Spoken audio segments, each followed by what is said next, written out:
My name is Ma, and until I turned 33, the most exciting event in my life was when the accounting firm I worked for switched from PCs to Macs. Not exactly thrilling, right? But then everything changed at a friend's birthday party. That night, I stood in the corner of a cramped living room, holding a soda and feeling uncomfortable in my too tight dress. The music was loud, way too loud for talking, but perfect for him, Charles. He was taller than most people, which is probably why he noticed me. He walked over with a confidence that made my heart skip a beat. "Hey, you're Ma, right?" His voice was clear even over the loud bass. Yeah. And you are?" I sipped my drink, trying to look calm. "Charles, I've seen you around. Mind if I join you?" He didn't wait for an answer, just stood next to me. "Not at all," I said, my voice nearly drowned out by the latest pop song blaring through the speakers. "So, Ma, what brings you here tonight?" he asked, leaning in. His tone was casual, but his eyes were intense. "Just here to celebrate Jessica's birthday. You know her long?" "Yeah, went to college with her. She keeps inviting me to these things. Can't say no, can I?" We laughed, and it felt natural, easy.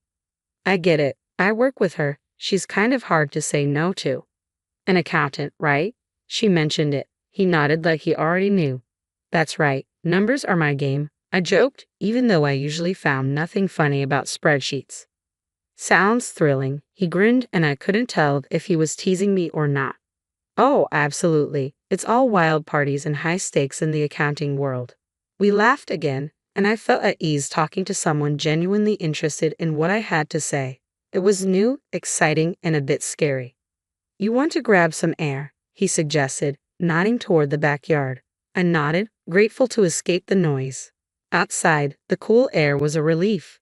"So, what's a guy like you doing in a place like this?" I asked, trying to sound more confident than I felt. "Just looking for a good time, I guess. And maybe someone cool to hang out with," he said with a smile that made his eyes crinkle at the corners. We talked about everything and nothing, movies, books we liked, how he was into graphic design but stuck in a corporate job he didn't love. It felt like we'd known each other for years. As the night wound down, he pulled out his phone. "Can I get your number? I'd really like to see you again, Ma." I hesitated, not used to this kind of attention, but something about him felt right. "Sure," I said, typing my number into his phone. He smiled, his whole face lighting up. "Great, I'll call you. We should go out, just the two of us." "Sounds good." I managed my stomach doing flips. I watched him go, a part of me still in disbelief that this was my life now. Maybe turning 33 wasn't so bad after all. Maybe it was just the start of something truly great. The days after Charles' call felt like a blur. Before I knew it, I was getting ready for our first date, my nerves all over the place since I didn't have much experience in this area. I chose a simple blue dress, nothing fancy, but I hoped it would do the trick. Charles picked me up at 7 sharp in his clean, well-kept sedan. Nothing flashy, but it suited him perfectly. As I got in, he flashed me a smile that could knock you sideways. "You look great, Ma," he said. "Thanks," I mumbled, probably blushing like a tomato. "You look nice too." Dinner was at a cozy little French place he knew. The food smelled amazing, but my stomach was doing somersaults. We ordered pasta, him with some fancy sauce and me with plain old marinara. "So, Ma, tell me something about you that no one else knows," he said, twirling his spaghetti expertly onto his fork. I chuckled, playing with my food more than eating it. "Well, I'm pretty boring, but I guess not everyone knows I can solve a Rubik's Cube in under a minute." He raised his eyebrows. "Really now? That's pretty cool. You'll have to show me sometime." "Sure," I said, starting to relax a little. "What about you? Any hidden talents?" "I make a mean breakfast burrito," he boasted with a grin. "Best you'll ever have." "I'll take your word for it. Maybe you can prove it sometime," I teased. The conversation flowed, and for the first time in a long while, I felt like I was exactly where I was supposed to be. The next few weeks were a whirlwind. We saw each other constantly. Charles would come over after work, and I'd meet him for lunch near his office. He showed me his favorite spots around town, little nooks I'd never noticed before. It was like seeing the city for the first time. Things took a serious turn when he invited me to meet his parents, Brian and Camille. They lived in a small, cozy house full of photos and little decorations. Camille hugged me the second we walked in. "Oh, we've heard so much about you, dear," she said, squeezing my shoulders. She's lovely, Charles said, and I could tell he was pleased. We sat down to dinner, and the conversation was non-stop. So, Ma, Charles tells us you're an accountant. That must be interesting, Brian said, passing me the potatoes. It has its moments, I replied with a smile. Mostly just numbers, but I like the order of it. And how's your family? Camille asked, genuinely interested. They're good, thanks. My dad's a businessman, always busy, but he's been really supportive of me. It was all happening fast, but it felt right. It was as if everything in my life had been leading up to this moment, meeting Charles and feeling like someone finally saw me for who I was, not just some plain Jane accountant. One evening, a few months into our whirlwind romance, we were walking along the riverbank. The city lights reflected off the water in a postcard-perfect way. Maud, I've been thinking, he started, stopping and facing me. Yeah? I asked, my heart starting to race. I don't want to wait any longer. I know this is fast, but will you marry me? Just like that, my world changed. No hesitation, no doubt, just a simple, yes, Charles, I'll marry you. The whirlwind didn't stop there. Soon after, I introduced Charles to my father. He took to Charles immediately, appreciating his straightforward manner and obvious affection for me. He's a good man, Ma, Dad said, giving his approval, which meant the world to me. So we got married. It was a modest wedding, nothing too extravagant, but it was perfect for us. I even found myself loving the way I looked in my wedding dress, something I'd never imagined. Smiling wide, I posted photos on social media, sharing my joy with friends and family. After the wedding, life didn't slow down. It picked up pace. Charles and I barely had time to savor our newlywed bliss before he suggested something big. Hey Ma, I've been thinking, he said one evening as we unpacked another box of wedding gifts in our cramped apartment. How about we move in with my folks? I paused, holding a coffee mug in my hand. Live with your parents? He nodded, looking serious. Yeah, they're not getting any younger, and I'd feel better if we were around to help out. Plus, it would save us some money on rent. It made sense, but moving in with the in-laws, that was sitcom territory. Are you sure they'd want us there all the time? Absolutely, he assured me. Mom's been hinting about it ever since we got engaged. Come on, it'll be good. 3 weeks later, there we were, pulling up to his parents' house with our lives packed into a bunch of boxes. Charles's mom, Camille, was waving from the porch before we even got out of the car. Oh, Ma, we're so thrilled to have you both here, she exclaimed, pulling me into a hug that was a bit too tight. Brian, Charles's dad, clapped him on the back. Welcome home, son, and you too, Ma. The house was cozy, stuffed with furniture that looked like it belonged in a museum, the Museum of 1973. I tried to keep a smile on my face, but I was already missing our little apartment. Charles sensed my hesitation. It's going to be great, you'll see, he whispered as we carried boxes inside. The first few days were an adjustment. Camille was constantly hovering, always popping into our room to ask if we needed anything. Just making sure you're comfortable, she chirped while I tried not to cringe at the invasion of privacy. One evening, we all sat down for dinner, Charles, me, Brian, and Camille. The conversation was painfully mundane until Charles dropped another bomb. So the house needs some major repairs, he announced casually between bites of meatloaf. I choked on my mashed potatoes. Repairs? Yeah, the roof's a mess and the plumbing's from the dark ages, he said. Brian nodded solemnly. We were thinking, Charles continued, avoiding my gaze, that maybe we could all chip in for the costs. I glanced at Camille, who was suddenly very interested in her plate. All of us. Well, I just got this pay cut at work, Charles muttered, so I'm a bit strapped at the moment. There it was. I felt a knot form in my stomach. I'll see what I can do, I managed to say, even though I wanted to say much more. Camille perked up, tears welling in her eyes. Oh, Ma, that would be so helpful. You're such an angel. The next few weeks were a blur of contractors and repairs. I wrote checks and smiled through gritted teeth as Camille gushed about how wonderful the house was looking. Brian slapped me on the back. You're really part of the family now, Ma. Part of the family, sure, the part that pays for everything. One particularly grueling day, after yet another round of expensive renovations, I felt the strain more than ever. I felt completely drained as I collapsed on our bed, exhausted. Charles came in and sat beside me. Thanks for handling all this, Ma, he said, sounding almost sincere. It's fine, I lied, staring at the ceiling. I just didn't realize how much it would be. He squeezed my hand. It'll all be worth it. This is for our future, right? Our future, I echoed, not sure whose future we were building anymore. As I lay there, listening to Charles' steady breathing, I couldn't help but wonder if moving in was the right decision. But there was no going back now. I was in this deep and had to see it through, whatever the cost. After the renovations, the house looked great, like something out of a magazine. Despite the financial strain, I felt a bit of pride looking around. We decided to throw a small dinner party to celebrate, just the four of us. That's when everything took an unexpected turn. We were in the middle of dinner, laughing and sharing stories, when Camille suddenly got quiet.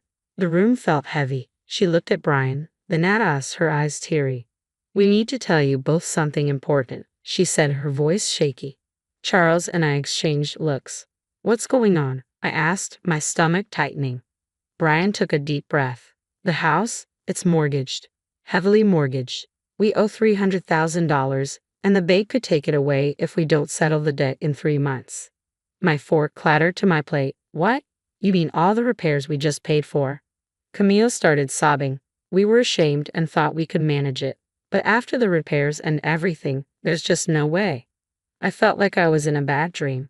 All the money, all the effort, and it was for a house that wasn't even secure. "So what are you saying now?" My voice was sharper than I intended. "Well," Charles started, his eyes avoiding mine. "I was hoping maybe, Ma, you could talk to your father." "Are you serious?" I snapped, my voice rising. "Ask my dad for $300,000? It's just, after his help, the house would be secure for us. For our future," Charles pleaded. Camille's sobbing grew louder, making me feel like the villain in this crazy drama. "Please, Ma, it's our home. We've spent decades in this house." I was furious, but the tears and the pleading wore me down. "I'll think about it," I finally muttered, feeling trapped. The next day, I called my dad, hesitantly explaining the situation. To my surprise, he agreed to help, but on one condition. "I'll give the money, Ma, but only with a formal agreement, a receipt. I want everything documented." When I told Charles about my dad's condition, he wasn't happy. "Why does it have to be so formal? Can't he just trust us?" "It's $300,000, Charles. It's a lot of money, and he's just being cautious," I argued, feeling the distance between us grow. "He'll get his paperwork," Charles muttered, clearly annoyed. The paperwork was drawn up and the money was transferred. Camille and Brian were relieved, constantly thanking me, but the air between Charles and me had changed. There was a coldness that hadn't been there before. Just when I thought my life couldn't get any darker, tragedy struck. "Ma, it's Kayla." A voice came through the line, shaky and choked. "Your dad, he had a heart attack. It's bad." My heart dropped to my stomach. "What? How is he?" "He didn't make it, honey. I'm so sorry." The phone nearly slipped from my hand. "No, that can't be right," I mumbled, numb. I hung up and turned to find Charles standing in the doorway. "What's wrong?" he asked, his voice low. "My dad? He's gone," I managed to say before everything inside me broke and I started sobbing. Charles came over and put his arm around me, but it felt like being hugged by a stranger.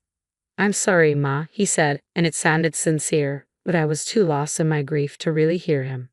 Exhausted from another long day of funeral planning and dealing with the agency, I came home earlier than usual. I expected the house to be quiet, but as I inserted my key to the front door, I heard voices from the living room. It was Charles, his tone dripping with frustration and disgust, talking to his parents. "I can't do this anymore. Living with her is driving me nuts. It's too much," Charles complained.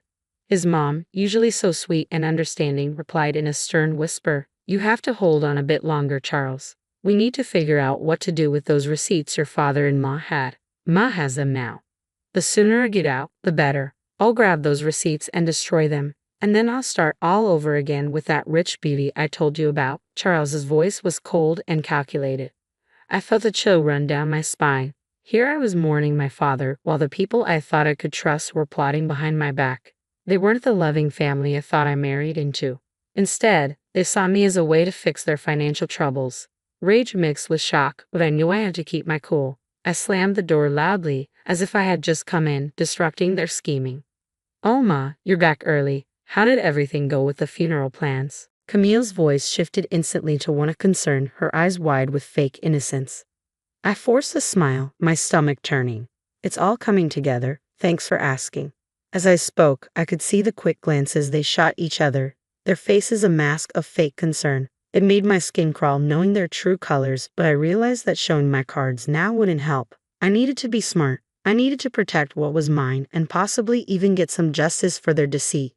The funeral was somber, the air heavy with grief and murmured condolences.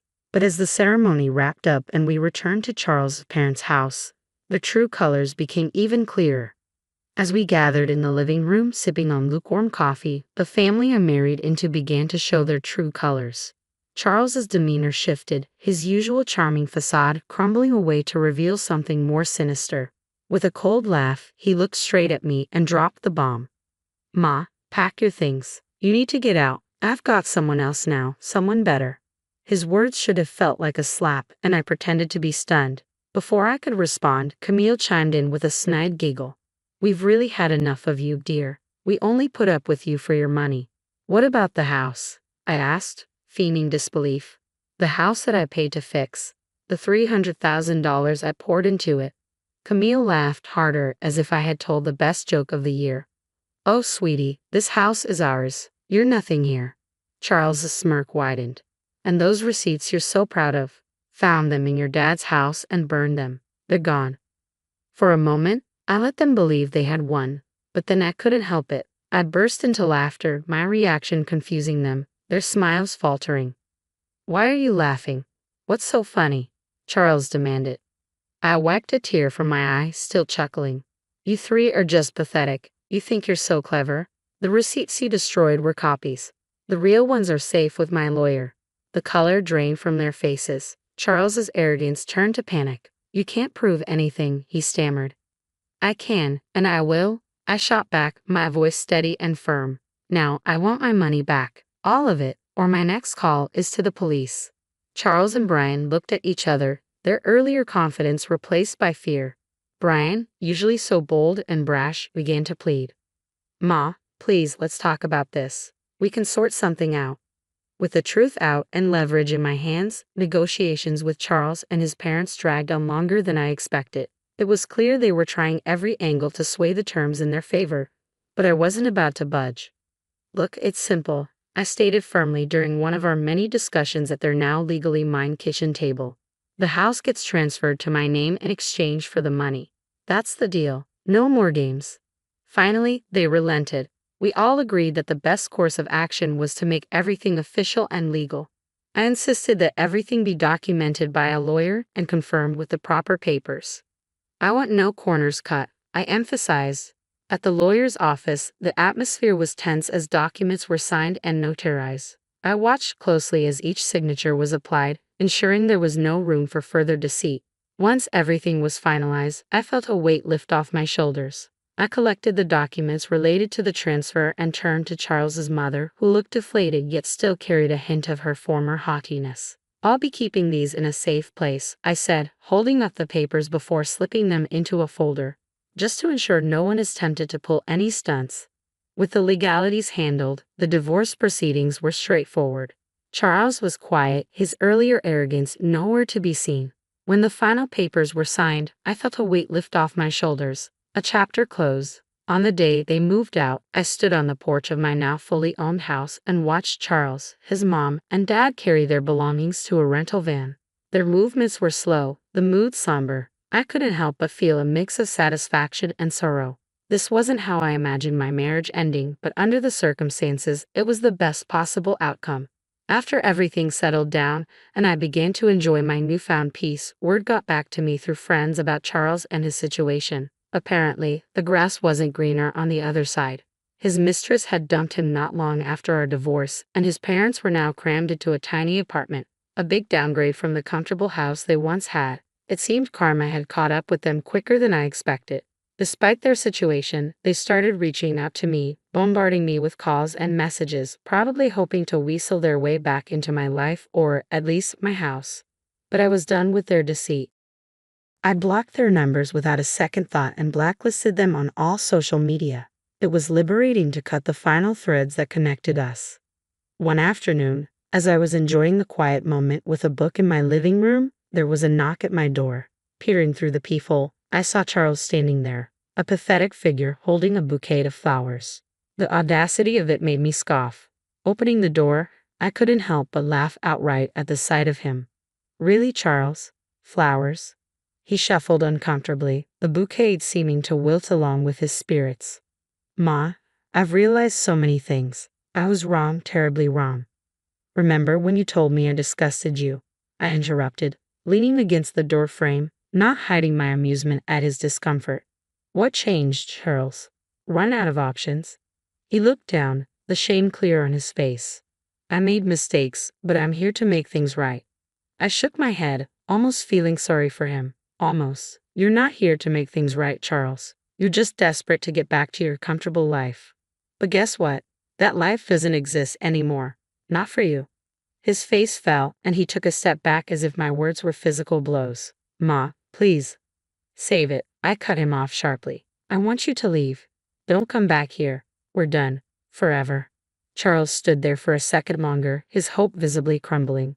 Then, without another word, he turned and walked away, his shoulders hunched in defeat. I returned to my book, feeling a sense of finality and relief. I smiled to myself, feeling the quiet of the house wrap around me like a comforting blanket. It was such a stark contrast to the chaos that once filled this space. The constant noise, the tension, the deceit, all of it was gone now. I could finally breathe deeply without the weight of worry on my chest. I was finally at peace, living life on my terms. I glanced around the room, taking in the calm atmosphere. The sun streamed in through the windows, casting a warm glow over everything. I realized how much I loved this house now that it was truly mine.